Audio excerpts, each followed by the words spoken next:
A plataforma So Sanidade Pública volve saír á rúa. A convocatoria está prevista para este xoves para alertar do continuo aumento das listas de agarda. Denunciar o continuo aumento das listas de agarda, tanto na atención primaria, cando acudes ao teu médico de familia, que están de media entre 10 e 15 días que che están dando vez, e incluso 20, 30 días para unha analítica. No Salnés a concentración será o xoves ás 12 diante do Hospital Comarcal. Alertan que coa situación crítica na atención primaria o servizo de urxencias está se vendo afectado. Con esas listas de agarda, cando un se pon mal, e claro, se lle dan cita para dentro de 15 días, o que fai é acudir a urxencias.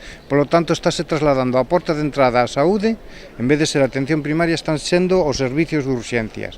Os servicios de urxencias que non están preparados para atender ese volumen de xente que lle entra.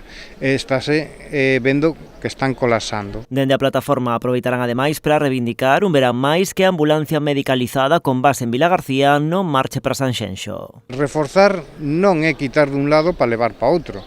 Non é deixar desatendida unha población para atender a outra.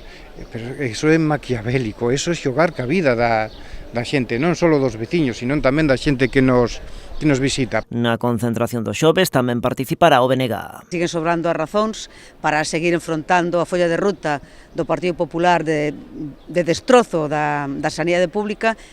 Vemos que cada decisión que toman poñe máis en evidencia que non lle importa nada a saúde dos galegos e das galegas, senón que actúan para outros intereses, fundamentalmente os intereses da patronal, non? Dende So Sanidade fan un chamamento a participar na protesta a veciñanza en xeral e a profesionais sanitarios.